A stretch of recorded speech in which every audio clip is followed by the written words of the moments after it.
faria 70 anos, que eu sou ruim de matemática. Então, depois quando ele falou, faz 70 anos, eu falei, mas 70? Por que não foi complicado? Então, eu tive que fazer essa conta. E daí ele que organizou tudo, fez um esforço de convidar as pessoas, a gente discutiu um pouquinho lá, quem que convida, quem que não convida, mas aí ele tomava a iniciativa de levar a coisa adiante. Então 90% do trabalho envolvido na organização foi o Link, que acabou de virar professor da casa. Então, obrigado, Lindbergh, bem-vindo à casa. Obrigado. Você vai ver. Agora vamos começar oficialmente. Bom, deu uma de todo mundo. Ah, o Roberto falou. Já deu uma de Maria falou aqui. Só para começar oficialmente, né? Boa noite todo mundo, eu sou o Roberto, sou doutorando aqui da Casa do Departamento. Estou muito feliz para abrir essa mesa de encerramento do evento que é a Política, o Teatro e o Cinema. A gente vem para celebrar e discutir os 70 anos da publicação de Drama em Cena do Raymond Williams. Queria agradecer a todo mundo, agradecer aos organizadores, agradecer especialmente ao Lindbergh, que me convidou para dividir essa mesa. E a gente, para fechar esse evento com chave de ouro, a gente convidou o Marcos Soares, que vai aqui falar Raymond Williams, Socialismo e Cinema. Vocês já devem conhecer o professor, mas só para apresentar como manda o figurino, o Marcos Soares é professor livre-docente aqui do departamento da USP, tem doutorado pela USP, pós-doutorado pela Universidade de Yale e a Universidade de Colômbia. É autor de Figurações do Fausto em Joseph Conrad, publicado pela Humanitas em 2013, e sua tese de livre-docência se chama Alegria da Experimentação, o Trabalho Colaborativo e a Política das Formas, de Robert Altman, nos anos 70. Acho que é isso. Passa a palavra. A biografia que eu mandei era muito mais sucinta, ele aplicou isso no lápis. A minha biografia era professor do Departamento de Letras Modernas da USP. E eu fiz de propósito que a minha fala vai enfatizar bastante o professor Raymond. É uma perspectiva que geralmente não é muito debatida entre os estudiosos da obra do Williams. E como aqui tem muito professor, gente que vai ser ou que já é professor, eu achei que era uma tônica interessante para dar um enviesamento para dar a fala. Então, bom, já agradeci ao Lindbergh e vou fazer uma fala, já que é a última, eu vou sintetizar ou me referir a diversas das falas anteriores. Eu não pude ver todas, mas vi algumas, então vou fazer uma síntese do evento, em uma certa medida. Talvez seja um pouco pretencioso isso, mas vou referir a outras falas. E vou, então, explicar por que tem o cinema no evento, porque o último capítulo do Drama em Cena é um capítulo sobre cinema. Na verdade, a primeira versão do livro não tinha esse capítulo. Depois, quando ele republicou e reorganizou, ele incluiu o capítulo sobre cinema, que na verdade é uma análise do filme do Bergman, chamado Morando Silvestre. Eu, particularmente, sempre acreditei que se a gente lesse em sueco e lesse o Strindberg, a gente ia descobrir que o Bergman é alguns passos atrás. Mas isso é controverso. Mas ele acaba com a análise desse filme e é uma análise totalmente centrada no close reading do filme. Curiosamente, ela é pouco política no sentido mais explícito do termo. Era uma análise detida do filme e quem estuda cinema e se interessa por isso, que se quiser ler um exemplo de uma descrição muito detalhada, ser quase cena por cena do filme, ver como ele vai achando padrões narrativos, visuais, é um bom exemplo de leitura de filmes belos. Eu já disse que não é um dos meus cineastas favoritos, mas não sabe muito interessante. Bom, em 54, quando ele publica o Drama em Cena, ele publica junto com ele esse livrinho chamado Prefácio ao Cinema, Preface to Film, junto com um outro colega, Mike Oram, que era, os dois pertenciam ao clube dos socialistas em Cambridge, e o Mike Oram é o que meio que levou o Raymond Williams para a política no sentido da militância. E como diz o Raymond Williams no livro, para pertencer ao círculo dos socialistas na Inglaterra inteira, era quase que obrigatório ter um interesse no cinema. Se pensava no cinema como a arte, é engraçado, né, a gente tentar recuperar essa ênfase, para nós parece um pouco ingênua, né, mas se pensava de fato no cinema como uma arte que tinha potencial revolucionário. Vou tentar então começar um pouquinho com esse livro, depois vou voltar ao Drama em Cena, Eu vou acabar falando um pouquinho de um ensaio do Raymond Williams chamado Cinema e Socialismo, que é um ensaio tardio, já nos anos 80, um dos últimos ensaios dele. É importante dizer que nenhum dos ensaios do Raymond Williams sobre cinema tem tradução no Brasil. Os livros de teatro, o Raymond Williams escreveu acho que 5 livros de teatro, vários ensaios sobre teatro, vários sobre romance. Eu acho que, na minha opinião, a força da obra do Williams está, de fato, na análise de romance. Os livros dele sobre romance inglês são livros extraordinários. No teatro, que eu saiba, não teve impacto no Brasil que talvez merecesse. Aqui nas letras, pelo menos, eu não vejo muito desse impacto. No estudo de cinema, aqui no Brasil, é uma ausência total. Acho que isso explica um pouco pela falta das traduções. Mas a novidade também é que na Inglaterra também, as coletâneas de ensaios sobre cinema, sobre crítica de cinema, mesmo de ex-alunos do Williams não incluem os ensaios do Williams nas coletâneas. O que é bizarro, porque dos 5 ensaios, pelo menos os 3 são ensaios absolutamente extraordinários. Um dos melhores ensaios em língua inglesa sobre cinema. O primeiro, como eu falei, é esse daqui, que é o cinema, que é o filme. Só para dar um exemplo da importância desses ensaios na obra total do Williams, tem um ensaio dele que é de 76, que chama Uma Defesa do Realismo, que é um texto onde ele fala desse filme. Ele faz uma análise, mas ele comenta longamente. E nesse ensaio, para vocês terem uma ideia de como ele é central para a obra do Williams, é um dos ensaios onde o Williams mais explicita, de maneira muito clara, um chão histórico no qual ele está agindo desde os anos 60. É um ensaio porque o filme do Pelot trata de uma greve de trabalhadores da DOCA, no Liverpool. A greve é derrotada. Vocês vão mostrar o finalzinho do filme. E a novidade do filme é que a greve é derrotada com o auxílio do Sindicato dos Trabalhadores e do governo do partido do Labour. Qualquer semelhança.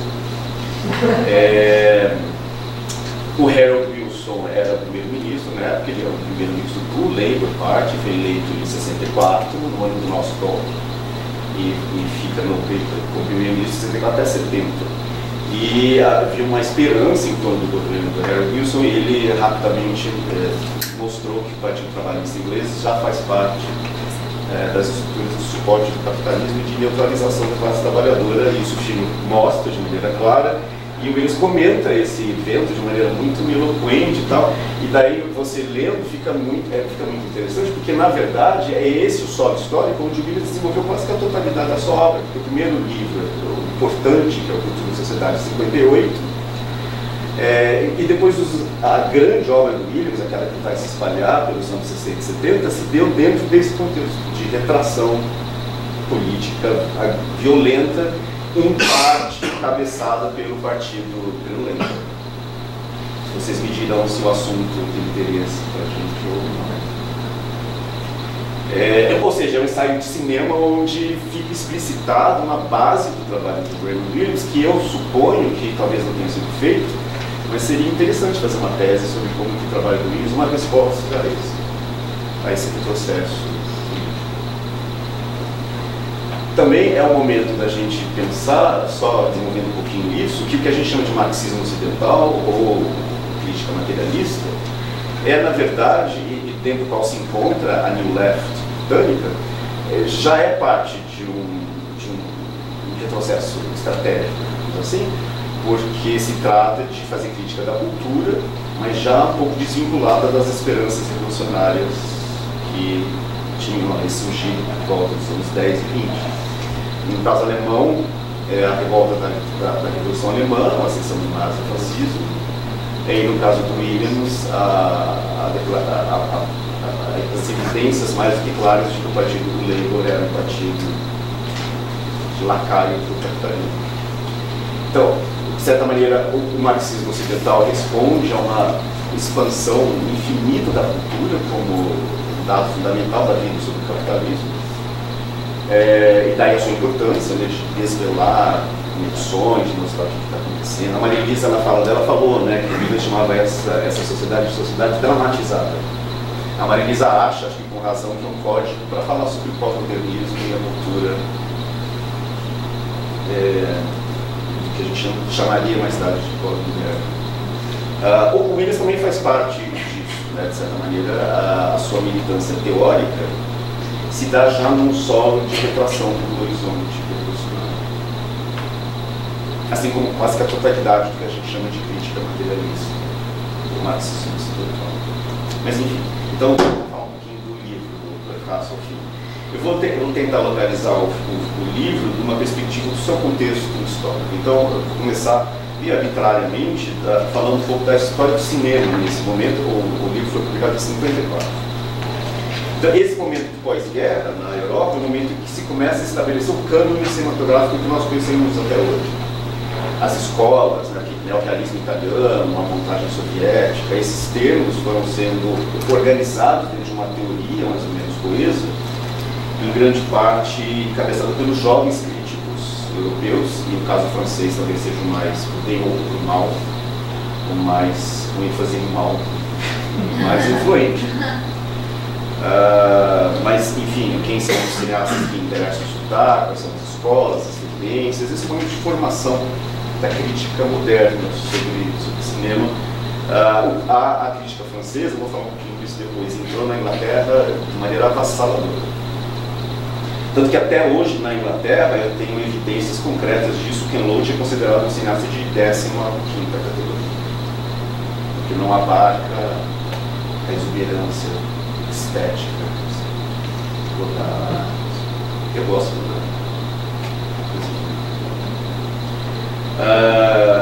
da perspectiva da história local ali, né, da Inglaterra. Esse é o momento de consolidação de várias organizações da classe trabalhadora inglesa, reforçadas em parte pelas esperanças criadas pelo protagonismo do Labour no cenário do pós-guerra inglês. Então, o primeiro-ministro inglês do Labour é um fulano chamado Clement Attlee, 45 a 51, logo no final. Quem tiver interesse sobre esse contexto na Inglaterra, veja o filme do Ken Loach, o The Spirit, o Espírito de 45, onde ele expõe uma imagem de arquivo nesse contexto. Então, a fundação do Serviço de Saúde Nacional, né, o National Health Service, a nacionalização de várias indústrias, de carvão, portos, eletricidade. Então, havia um espírito de uma certa renovação, com flertes com o ideal socialista, com muitas aspas. E também são os anos de gestão de uma nova geração de intelectuais que vinha da classe trabalhadora. Então, se vocês pensarem em alguns dos clássicos ingleses de teoria sobre a classe trabalhadora, estão sendo gestados nesse período. Então, Thompson, né, The Making of the English Working Class, a formação da classe trabalhadora inglesa. O próprio Raymond Mills já está fazendo a pesquisa que em 58 vai dar no Futuro e Sociedade, que é o grande livro deles, um dos grandes livros deles sobre a classe trabalhadora inglesa, a perspectiva da classe trabalhadora sobre a tradição conservadora inglesa. E a própria carreira do Williams, de certa maneira, é emblemática desse momento, porque, digamos que há 20 anos antes, ele jamais teria tido a carreira que teve, porque o Williams era filho de classe trabalhadora galesa, filho de gente trabalhando na ferrovia, e ele lutou na guerra, e depois, como prêmio por ter lutado e sobrevivido à guerra, ele ganhou uma bolsa de estudos e rapidamente se transformou em professor de Cambridge. Dentro da hierarquia, né, quase aristocrática de Oxford, né, que eles falam. Então se tratava, digamos assim, para sintetizar bruscamente, de tentar encontrar brechas no capitalismo humanizado do pós-guerra. A humanização é essa muito baseada na expansão do serviço de Estado Social, como é o welfare state. Ampliar as brechas, digamos, como significando muito das pautas da social-democracia. Como eu falei já no comecinho, a social-democracia que estava empenhada já em combater o horizonte revolucionário, por caso houvesse da tradição da classe trabalhadora inglesa. A especificidade do Williams dentro desse contexto de retrocessos e avanços, eu acho que eu acho que é interessante, que ele congrega três linhas, digamos assim, que eu acho que é raro no âmbito dos críticos materialistas que a gente na Inglaterra. Então, há uma linha teórica, alguns dos conceitos do Williams circulando até entre nós, né? Estrutura de sentimento, conceito de cultura. Tem uma militância pedagógica, e daí eu vou falar um pouquinho disso, né? A militância dele como professor, que é muito distinta daquilo que se marcou na tradição dos marxistas ocidentais. E tem uma militância prática, primeiro no círculo dos socialistas na Inglaterra, e depois, quando a New Left ficou cada vez mais conservadora, ele misturou a militância com uma certa prática teórica, escrevendo muito fortemente sobre as instituições culturais da Inglaterra, a BBC, as leis de fomento à cultura, que já fazem parte do pacote do welfare. Também esse assunto é caro apontam os limites, né, das leis de fomento, Inglaterra, Então, esse é o contexto em que ele publica esse prefácio ao filme, ao cinema, em 54. O dado fundamental que eu gostaria de enfatizar do ponto de vista pedagógico é que ele participava, acho que todo mundo sabe disso, que é um clichê sobre mim, num programa de educação de adultos em Oxford. E pela primeira vez se fez um programa de intensa educação voltada para trabalhadores, então em vez da aula para secretária, para estivadores, para um grupo de trabalhadores que tinham pela primeira vez acesso à educação de qualidade na Inglaterra. Eu digo isso porque ele fala explicitamente que os interlocutores deste livro são estes trabalhadores. Essa é a minha primeira edição, que eu não vendo no impresso, 54. Toda empoeirada. Na verdade, ela foi jogada fora de uma biblioteca inglesa. University of Clee, sei lá. Ele fala no prefácio que os interlocutores com quem ele quer conversar são os seus alunos trabalhadores.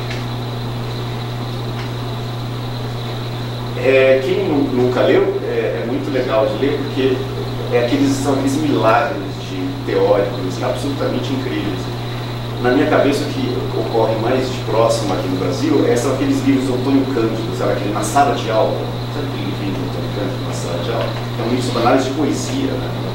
Um livrinho pequenininho da Ática, assim, minúsculo, e que pode ser usado para dar aula em colégio, na faculdade, no doutorado. É uma coisa, é um milagre de exposição, porque faz essa aliança entre o máximo da refinação teórica e o máximo da clareza da exposição. Não sei se todo mundo, os alunos de letras aqui leem na sala de aula. É um milagre aquele livro. Porque são análises de poemas absolutamente brilhantes e com uma clareza de exposição, assim, uma coisa que, para todos nós que gostamos do marxismo, virou um tipo de ideal de exposição. Né? Eu jamais vou conseguir fazer o que o Antônio Cândido fez, mas eu acho que você escolhe os seus ídolos. Né? Mas enfim, o pressuposto do livro do Raymond Williams, que também ele é um pouco semelhante, assim, ele tem discussões teóricas super avançadas, mas a exposição é muito clara, é muito gostosa de ler, muito acessível e sem nunca perder aí que está o rigor, né? O rigor do debate teórico. Uma maravilha. O pressuposto prático, ele fala no prefácio, é o interesse dos alunos pela quebra de barreiras propiciada pelo acesso democrático ao repertório cultural de qualidade das universidades. Ele fala a mesma coisa sobre o drama em cena, que é o tema deste evento, né, que os interlocutores principais são os estudantes, trabalhadores na educação de adultos e idosos. Então, neste livro, em consonância com esse entusiasmo dos alunos pelo cinema, um interesse muito vivo pelas práticas cinematográficas, então não se esqueçam, só como contexto, que para grande parte desses trabalhadores estudantes, o acesso ao teatro na Inglaterra era praticamente proibitivo, os preços dos ingressos. E pela violenta hierarquização do teatrão, do teatro hegemônico, enquanto o cinema se apresentava como uma alternativa plausível, e mais tarde a televisão, assunto sobre o qual Williams se debruçou longamente, escrevendo que talvez seja um dos grandes livros da teoria sobre a televisão, que é o Television. Até aqui no Brasil o livro é muito citado.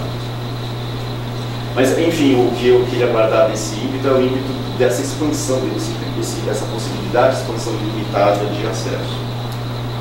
Num certo sentido, eu vou ler para você um trecho do como que ele descreve o cinema. Hoje vai parecer um pouco nostálgico, assim, nossa, como que a pessoa pensava no cinema, assim, né? Então ele fala o seguinte, citando, o cinema é a arte suprema da modernidade na forma como mediou o envolvimento direto com a realidade através dos potenciais expressivos dos recursos estilísticos. A essência do potencial cinematográfico reside na montagem como reestruturação revolucionária da realidade cotidiana. Para quem estuda cinema, também isso deve estar ressoando com uma série de textos mais ou menos nesta época que tinham como pauta a defesa dessa relação entre a revolução, o socialismo e o cinema. Talvez aqui nas letras, na época acho que não, mas nas letras o nome que mais vem assim, em primeiro lugar são os textos do Benjamin sobre o cinema, que também fazem parte desse entusiasmo inicial pelo potencial revolucionário da linguagem. Só para recuperar uma coisinha do Jameson, aqui do meu lado. Hi, Fred. Do Benjamin. Eu vou recuperar só um conceito dentre tantos fundamentais. O conceito de choque é um conceito fundamental no Benjamin. Então, citando o Benjamin, a noção de choque é a noção de uma percepção descontínua que tem um papel fundamental na constituição do horizonte moderno. A intermitência perceptiva estaria no cerne das experiências próprias à modernidade, da circulação no meio urbano, a divisão do trabalho, acentuada na sujeição à cadência das máquinas, e finalmente é constitutiva da experiência do cinema, na qual a descontinuidade da percepção condiciona o ritmo da percepção e afirma-se como princípio formal.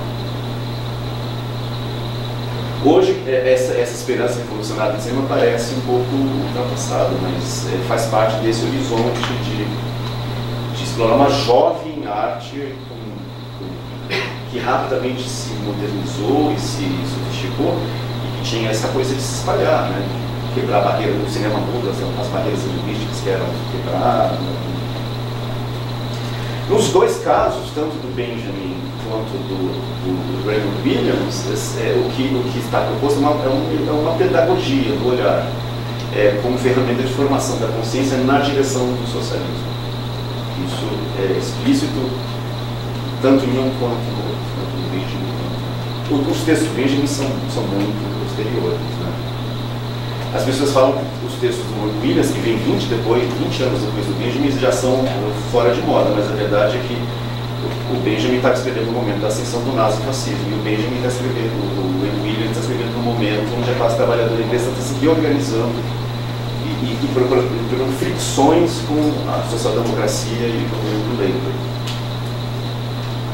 Bom, por que o conceito de pedagogia é importante? Porque o cerne deste livro é justamente um ímpeto pedagógico, é ensinar hábitos de leitura de imagens para estudantes, simplificando. Então ele fala explicitamente que ele quer quebrar a naturalidade dos hábitos de percepção, a imediatez do apreensível, quer quebrar com isso, e quer introduzir conceitos que façam mediação entre questões de linguagem e o ato de recepção da plateia. Então, na verdade, são textos que ensinam a ver. Nesta direção, ele começa com um conceito que é um conceito bem legal, que é o conceito de convenção. Eu não sei se todo mundo já leu o Williams falando sobre convenção, ele fala disso em vários textos, inclusive naquele dicionáriozinho dele, lá, o keywords, as palavras-chave. Ele diz o seguinte: a convenção geralmente é entendida por nós como uma coisa rígida, um sistema fossilizado que já ficou ultrapassado, uma convenção, mas ele fala que ele ia recuperar outro sentido de convenção. Ele quer recuperar o sentido de que a convenção é uma série de padrões aceitos socialmente. Os termos sobre os quais autores, artistas e o público concordam em se encontrar, de modo que a performance possa ser levada a cabo.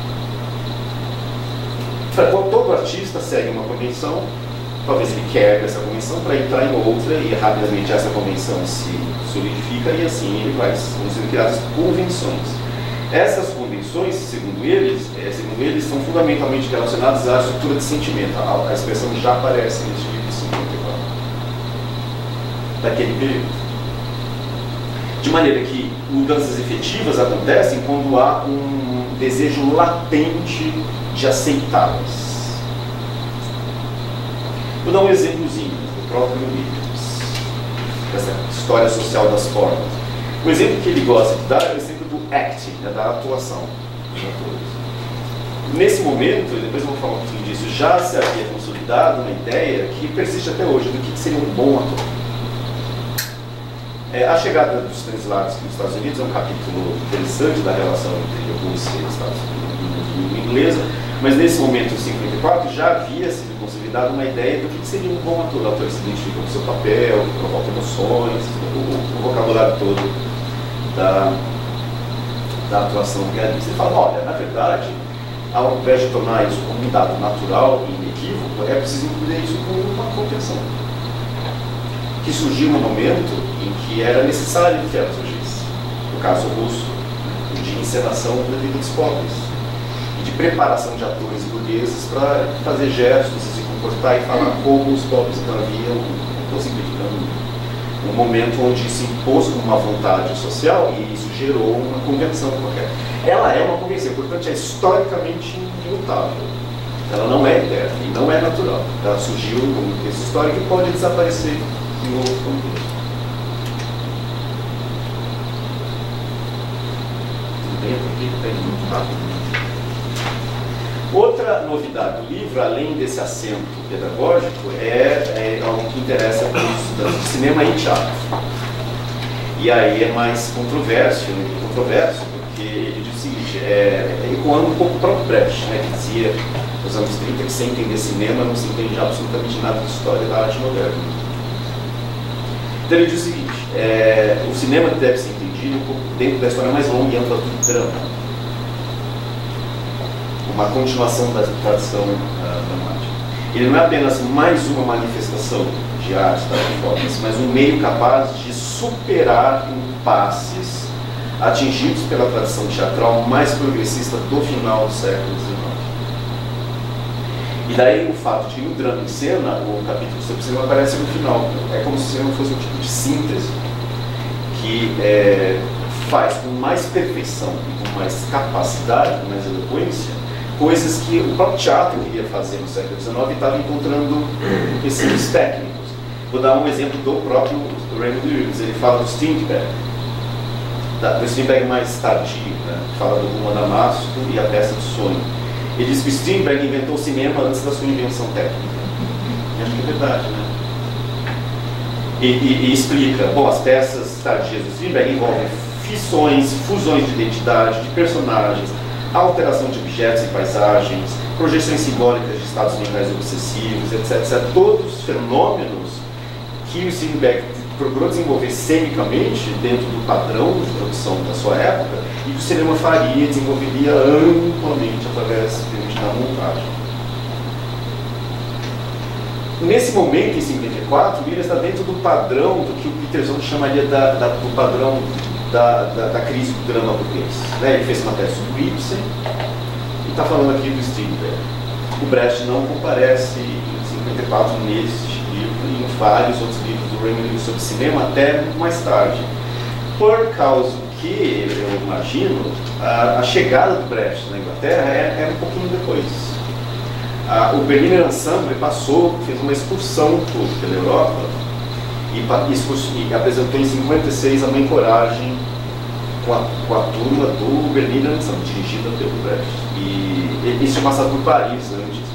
O Roland Barthes, que depois viraria um crítico conservador, mas que estava na sua época marxista, foi ver a Mãe Coragem e saiu do teatro e escreveu isso. Não estou inventando de maledicência, não. Ele escreveu isso. Essa peça que eu acabei de ver transforma o teatro francês em pó.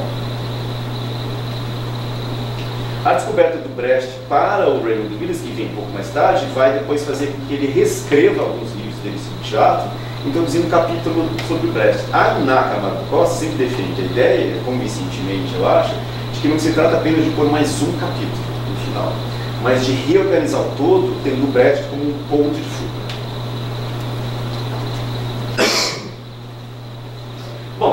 estamos falando dos ideais revolucionários do cinema.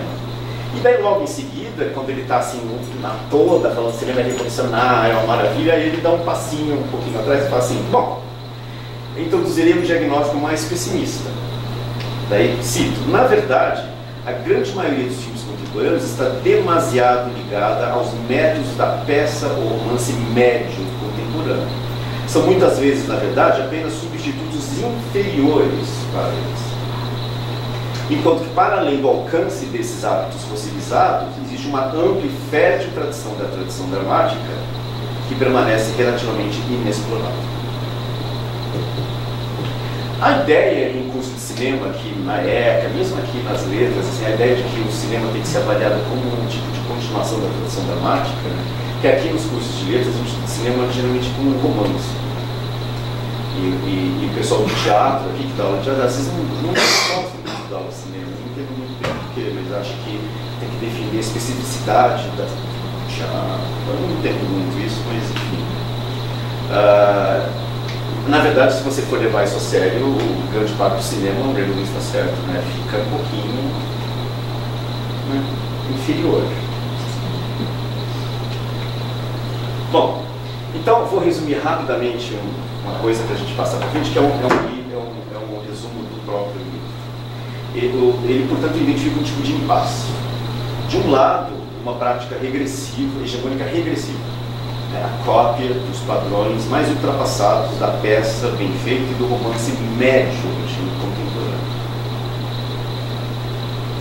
De outro lado, que seria o lado da esquerda, digamos assim, o que assustava o Williams, e depois isso vai se intensificar, é uma rejeição pura do conceito de realismo. Foi encampada pela esquerda inglesa e depois, quando entrou a teoria francesa, se expandiu quase que indefinidamente.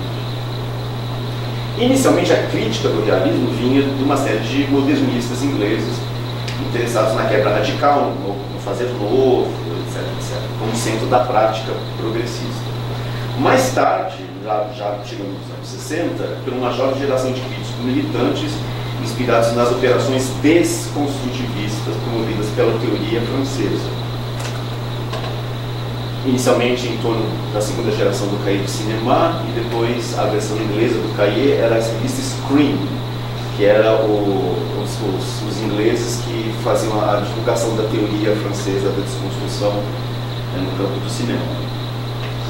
Na época que essa teoria se espalhou na Inglaterra, e era muito forte, inclusive no Brasil e nos Estados Unidos. No Brasil, o Ismael trouxe muito disso aqui para o nosso debate, Ismael Xavier. E depois os professores atuais, na ECA, 99% ainda, que eu saiba, se baseiam em princípios dessa teoria francesa. Quando essa teoria surgiu, ainda não se tinha discutido o conceito de pós-modernismo com a mesma eloquência que mais tarde. Mas, na minha opinião, existe um parentesco entre as operações desconstrutivistas, na minha opinião, né? Um monte de gente fala isso, e o que viria a ser, que a gente chama de prática pós-moderna, a ênfase no signo descentrado, na libertação da história como narrativa mestra ultrapassada, no combate às narrativas mestras, na jouissance, na felicidade da memória, da mistura desmemoriada, livre dos pesos dos antigos conteúdos, do PC e da sua traição, aproximação do stalinismo. Se tratava de fazer uma liquidação da história em nome do signo livre. Mas eu já estou me adiantando um pouquinho, né? O Williams aqui já está pegando o comecinho desse processo. E falou, mas por que todo mundo que é progressista está combatendo a noção de realismo? Eu acho que um dos motivos pelos quais ele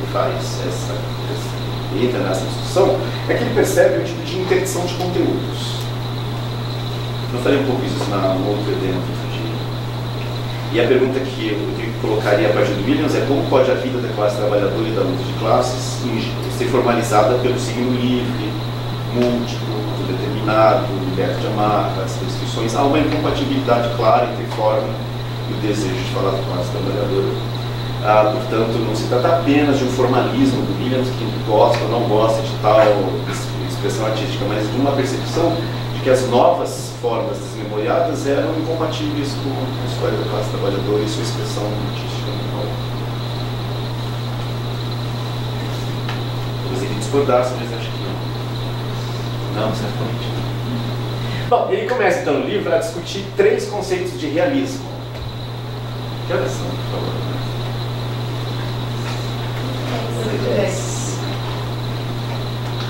Bom, ele fala assim, bom, então para a gente começar a discutir o que é realismo, vamos dividir teoricamente o que as pessoas querem dizer quando ela fala. Às vezes é naturalismo, às vezes é realismo. Os termos às vezes se misturam nas críticas de esquerda. Então, uma crença ligada ao realismo é de que o realismo é a virtude da verossimilhança externa. O Williams chama de hábito naturalista. O Williams, no começo, tem uma crítica conservadora em relação ao naturalismo que depois ele muda. É a convicção do detalhe externo que funciona como um substituto para o William para uma realidade convincente de sentimento considerado e genuíno.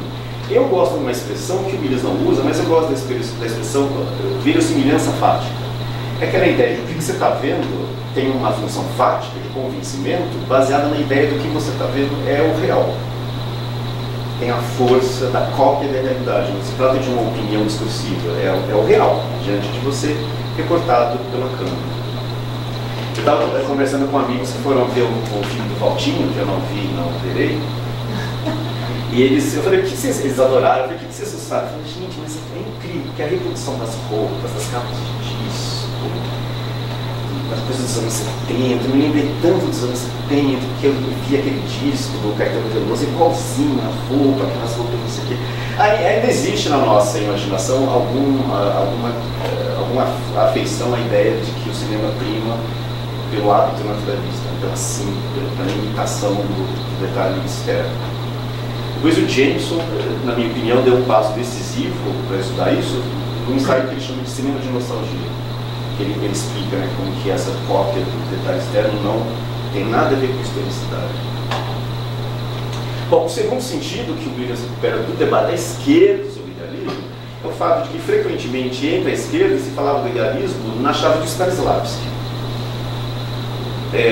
A capacidade do ator e do diretor de capturar no detalhe o movimento psicológico interior e oculto.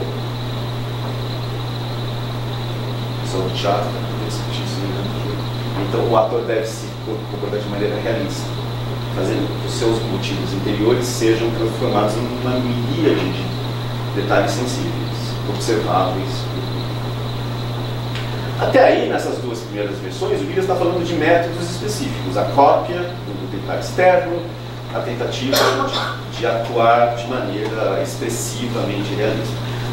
A terceira versão do realismo, que é a que ele vai defender, é a única que não é prescritiva, não fala de um método qualquer. Ele fala o seguinte: o realismo é uma atitude particular em relação à experiência. É muito simples, né? Atitude particular em relação à experiência. É críptica, muito sintética, e nos encoraja a pensar o que seria uma atitude particular em relação à experiência. Então, para a gente parar um pouquinho a fala e quebrar o ritmo eu queria que a gente visse um pedacinho do filme do Toronto para tentar explicar o que eu acho que o Williams quer dizer com... Então, deixa eu só explicar o contexto. O filme chama A Grande Chama, do Big Flame. Ele foi feito para a BBC, é um filme de televisão. Num momento em que a BBC tinha acolhido uma série de escritores com sensibilidades de esquerda. Aqui a gente tem esse capítulo também, né, na nossa história da televisão brasileira.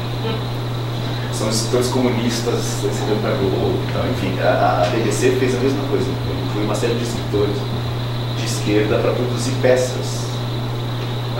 E o jovem Ken Loach, que tinha feito assistente de direção e tal, se aventurou a dirigir um filme, fez essa maravilha chamada Grande Chama. E ele um filme, como eu falei agora no começo, sobre uma greve de trabalhadores do porto. É uma greve historicamente verificável, de fato ela existiu. Quando os trabalhadores entraram em greve, o governo do Labour mandou fazer um relato, um report, né, um relatório, mandou uma série de investigadores, sociólogos, políticos tal, e concentrou a produção desse relatório na mão do sindicato, dos trabalhadores. Daí, não preciso nem dizer a merda que deu. O filme mostra o momento onde os trabalhadores, já percebendo que a greve vai chegar ao final, decidem radicalizar o movimento. E eles então tomam as fábricas. Estão um passo além. Isso também aconteceu. E são traídos por companheiros do Labour e por agentes infiltrados dentro da própria fábrica. Então o filme mostra o momento em que a polícia do Labour chega, dá porrada em todo mundo, dá cacetada, prende todo mundo. E essa cena que a gente vai ver é o momento climático do filme, onde os líderes da greve vão ser julgados. Na verdade já foram julgados, aqui o juiz está passando a sentença. E é o momento climático. São 5 minutos, sabe? É uma delícia.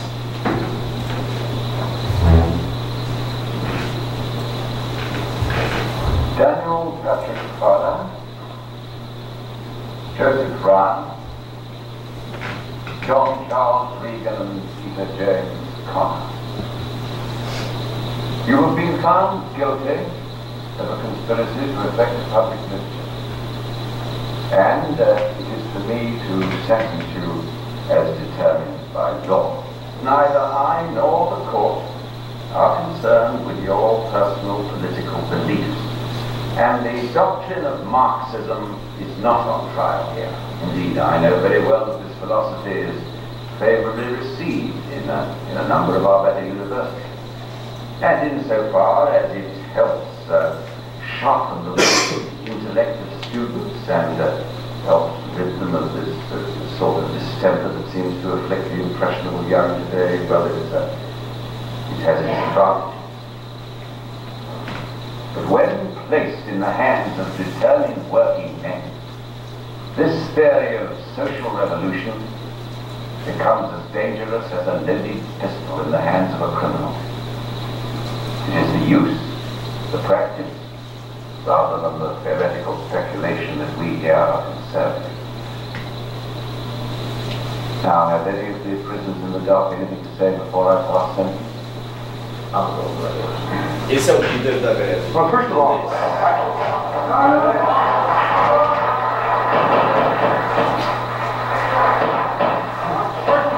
just a moment. This is not a trades union meeting at the Fairhead. There's any more of this the court will declare. Well, first of all, I'm glad you brought out about them intellectuals who do nothing at all for taking their own watching. Fellas that we call folksing and church socialists who carry swords too heavy for themselves and let off pistols loaded with blanks. These skimmers who hop on a plane to Cuba, preach revolution in Havana, and stay silent in their own backyard. We embrace them as allies because they got the education and the talent we need. But they nearly always betray us with half-truths, which is worse than lies. So I'm thankful that you saw fit to separate us from them. Me, I'm a Marxist, and I'm also a wrecker, and that makes a difference. You better put that down in your book. Jack Regan, wrecker and revolutionist. We're all only too well aware of the kind of man you are, Mr. Regan. But I must ask you, please, to confine yourself to the charges and to refrain from trying to use the court as a political platform. Now, what are these charges? What terrible crimes have we committed? One man was killed in us, a score or more been injured, arms and legs broken, at least one skull fractured, and half a dozen of the lads are lying there in Sefton General Hospital. And they're only the worst cases. There's lots of others who wouldn't go for medical attention because they're afraid of the police questioning them. Now, all of this we suffered. And for why? For 5 days we ran the docks and shifted more cargo than ever before, in spite of the employers trying to put their spoke in, without any need of gaffers breathing down their necks. The lads pitched in, and they worked hard because they wanted to prove something to themselves and to others. And this they did. And for that reason, things will never be the same again. Now, I've been working on this dock for over 30 years. And I can tell you, I never seen harmony like that before. It was a move that I find it hard to describe to the court. Fellas I've been working alongside for years. They suddenly sprouted, opening up like, and saying things that were worth listening to. I watched the lads whip off the hatch covers and go down inside ship and move cargo faster than the checkers could keep pace with. If there was any problem, well, the lads turned to and solved it for themselves. Not like before when they were ignored. But as nobody bothered to ask why 10,000 dockers should isolate themselves from their families for 5 days, sleeping head to head, no booze, no women, just hard grafting all the time, and not even sure of getting wages out of it, making their own rules, their own decisions, keeping their own discipline, electing their own leaders and committees, and finally have to be dragged away by force and violence. And not one single solitary docker walked off them dock gates. And he could have done any time he liked. Now I reckon that's something worth listening to. That's a picture worth remembering. Well, then what's the charge? That's what we've done, and we have no regrets. We plead guilty to the fact that for nearly a week, we worked those docks without any middlemen or any gaffers. I mean, for years, they've been stuck below us like Napoleons, and skulking in boardrooms and sending out orders, and telling us how necessary they are. Well, we've just gone and made them redundant, and it won't wash anymore. And what we've done was only the preliminaries. We're neither the first nor the last. But behind us, there's an ocean that not even King Canute himself can hold back.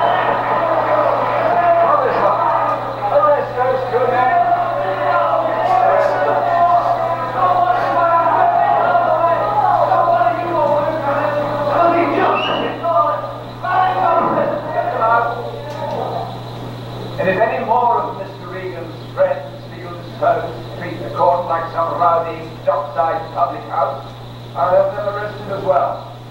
Advocating the violent downfall of government is something that no democratic society dare tolerate, and I cannot ignore the fact that this sort of thing could create a dangerous precedent which other misguided working men might be tempted to follow. The sentence of the court is that you all four go to prison for 3 years. Remove the prisoners from the dock.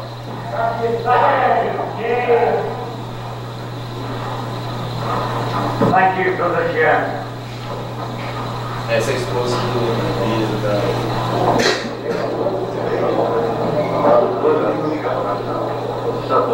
Yes, I'm sorry that happened this week.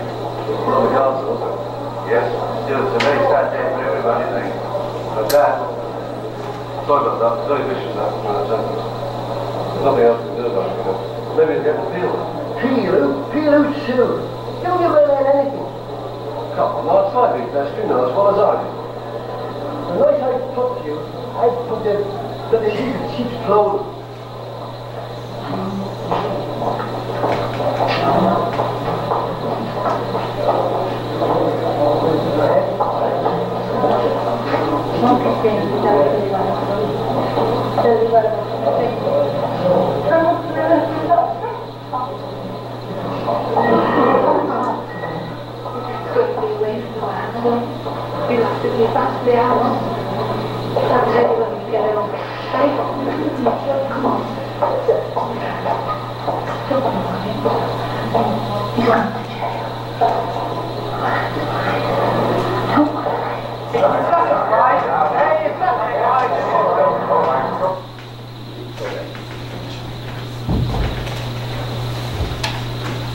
Se eu fosse fiel ao espírito ímpeto pedagógico, faria uma discussão onde a gente ficaria até amanhã falando dessa cena que tem 1000 coisas.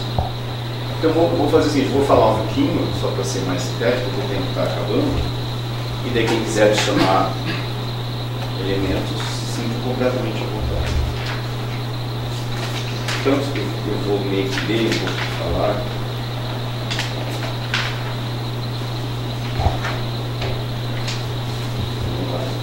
Vou falar devagarzinho, a gente pode discutir.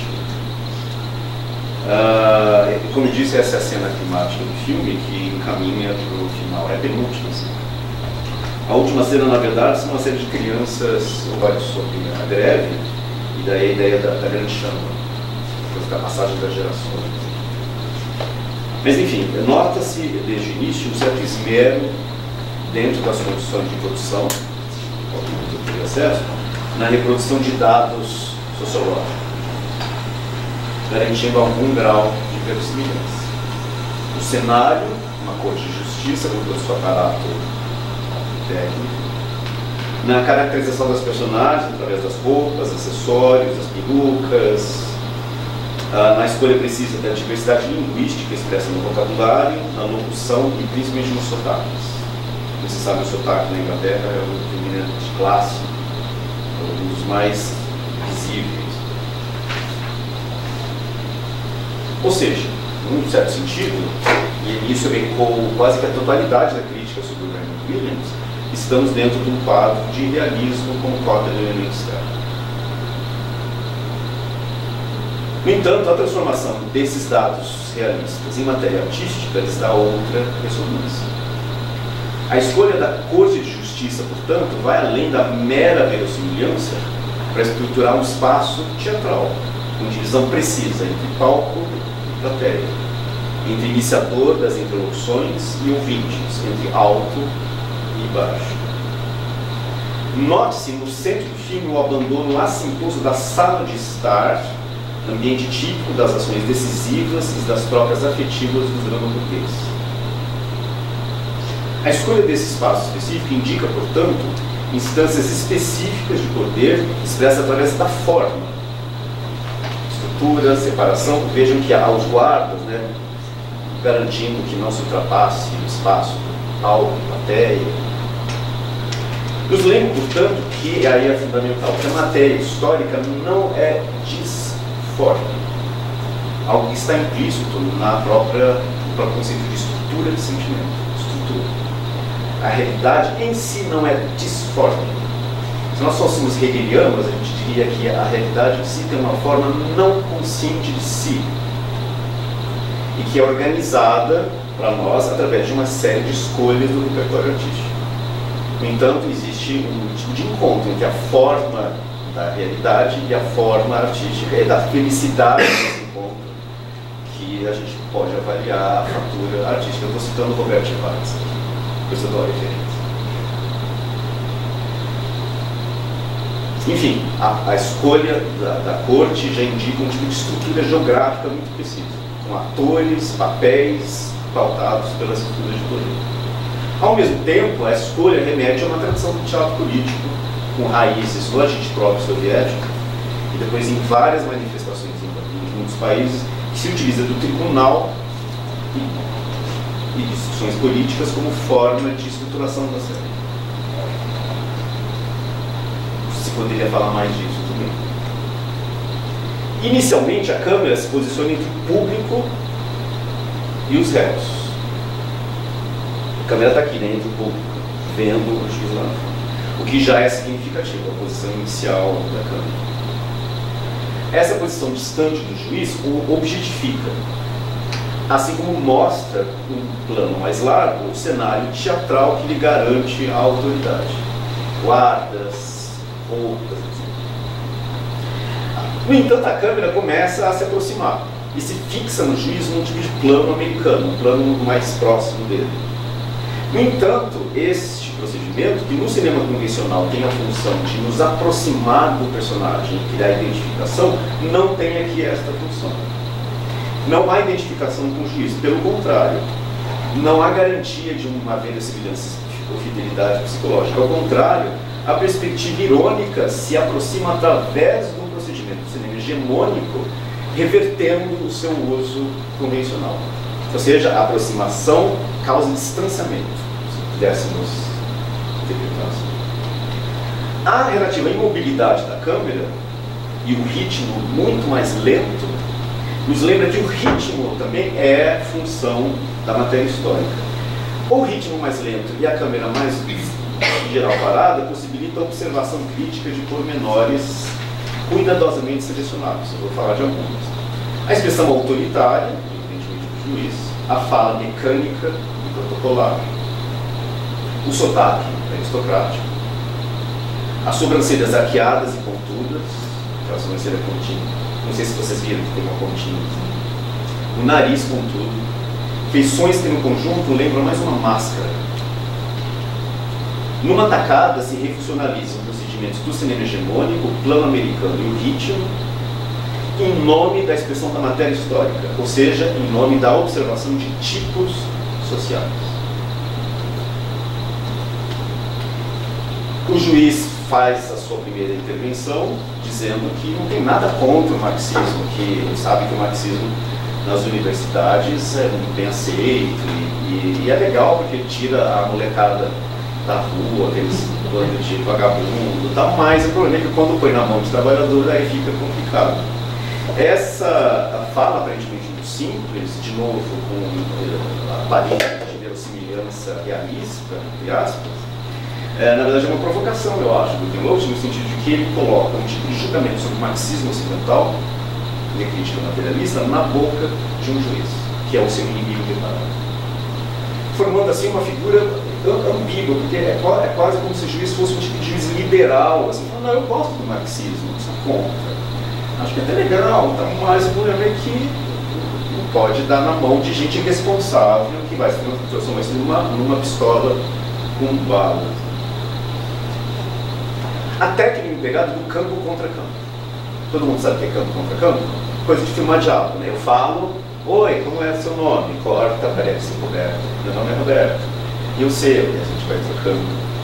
O campo contra campo, que é uma técnica utilizada amplamente até hoje, em filme, pressupõe igualdade de emissores que trocam posições discursivas.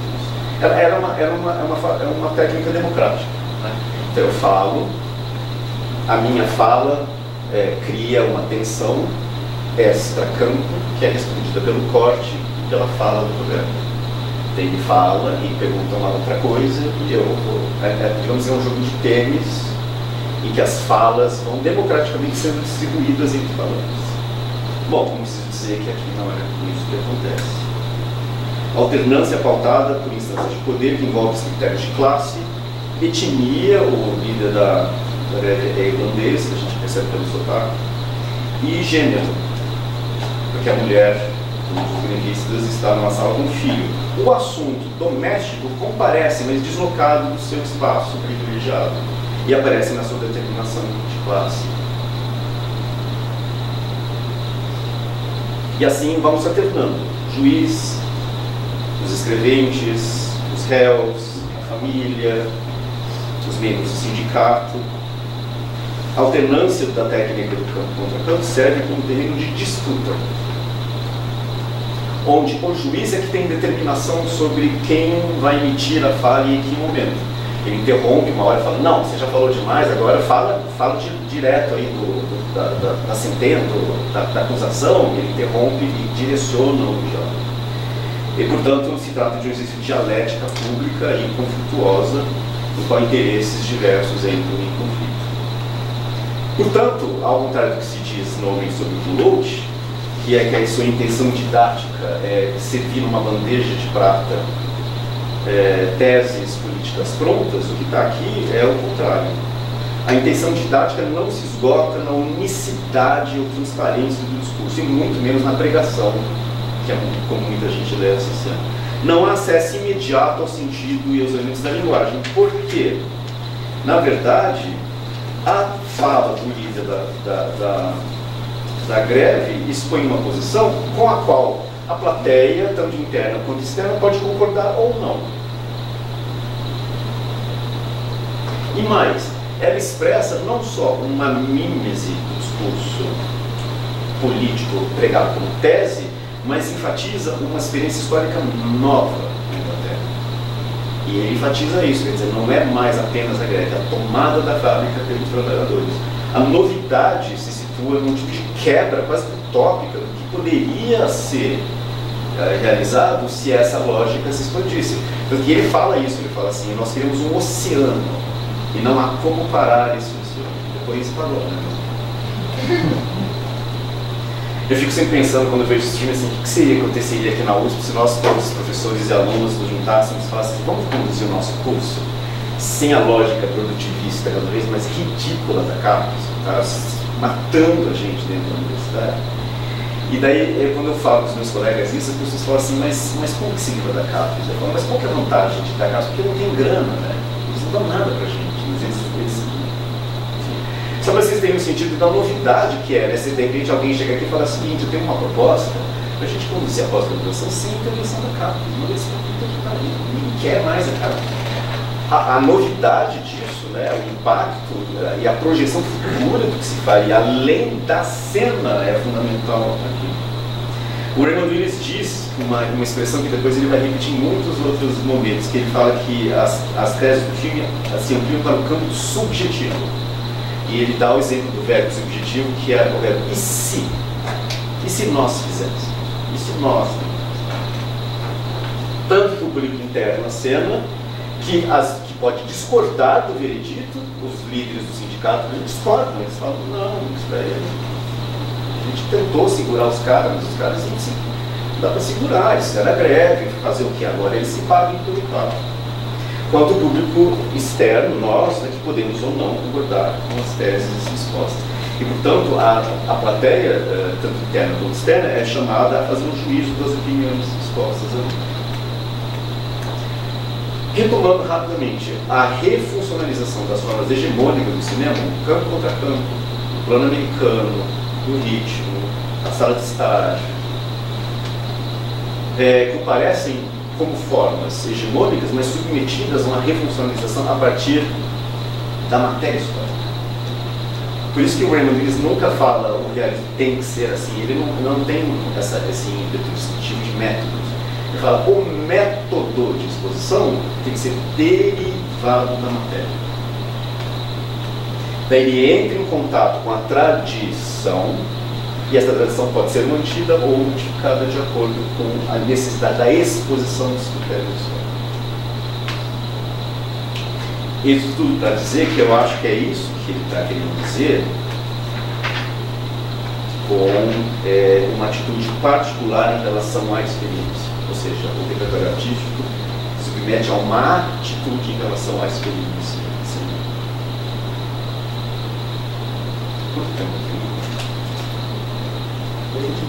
Vocês queriam falar mais alguma coisa dessa cena, que tem tantas outras coisas que são interessantíssimas, não sei se alguém quer perceber alguma coisa que gostaria de... Eu abro mão da minha fala tranquilamente para a gente poder falar. Posso perguntar uma coisa? Aquela hora que mostra ele de lado, assim, não sei, fiquei intrigado, por que ele escolhe botar? É porque ele está, assim, digamos que a escolha desse ator, aliás, nenhum deles é ator, são todos não atores.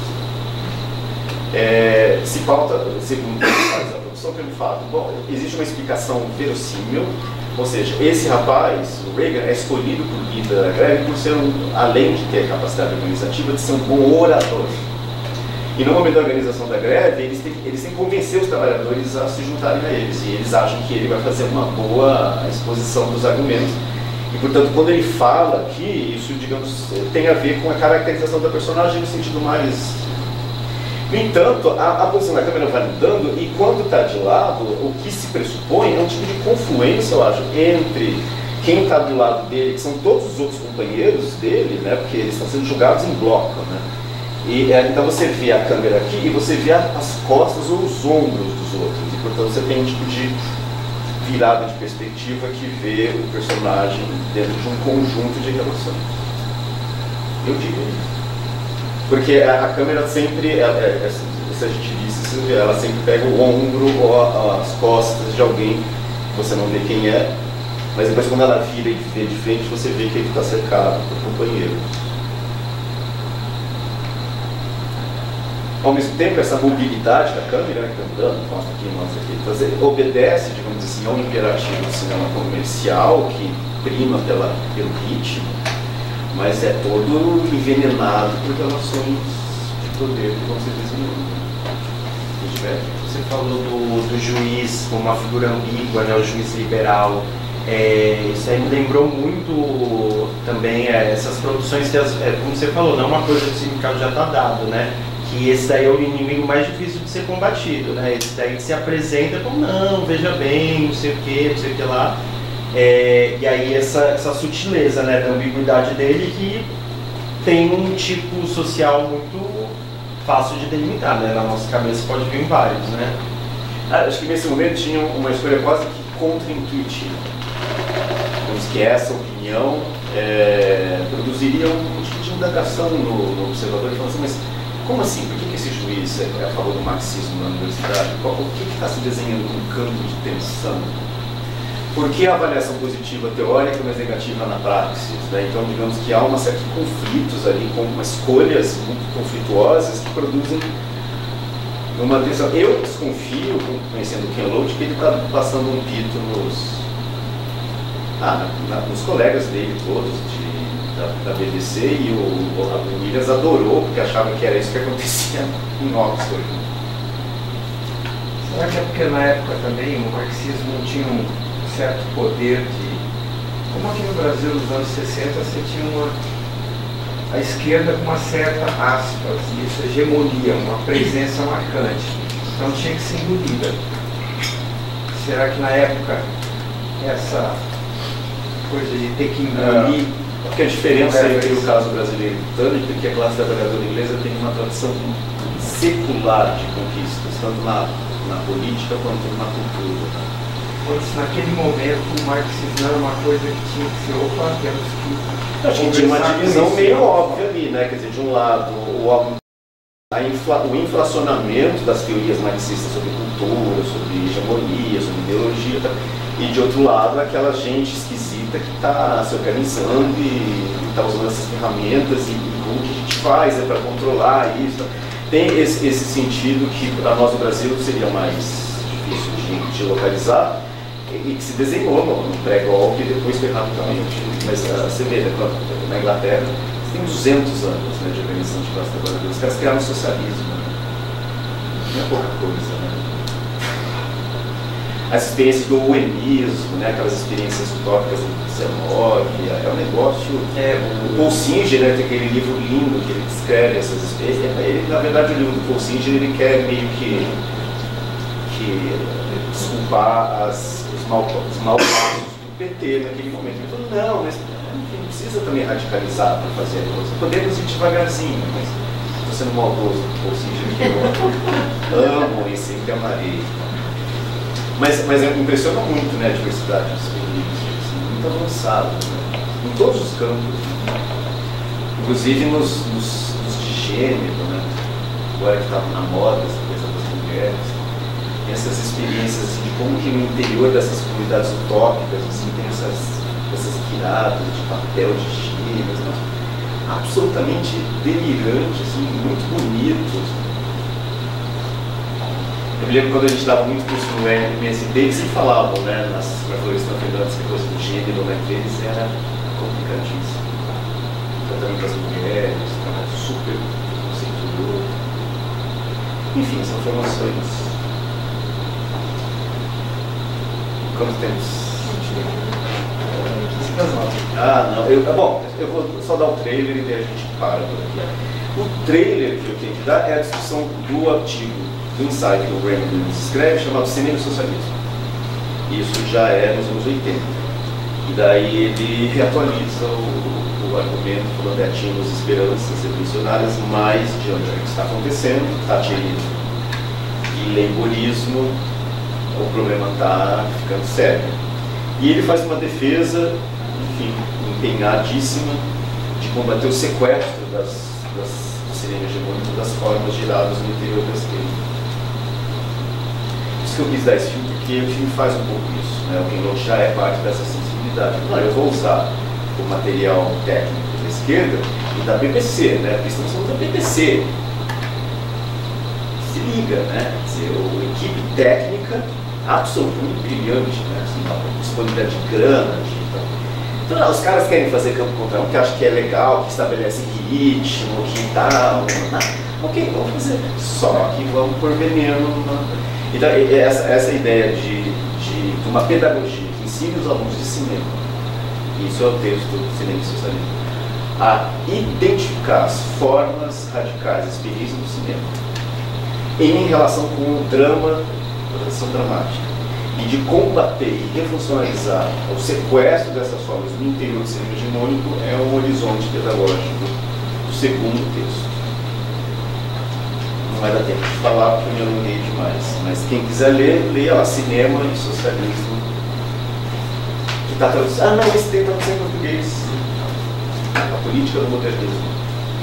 É um livro inteiro, é um livro póstumo, né? Que eu fui uma palestra. E esse é daqueles que está em circulação.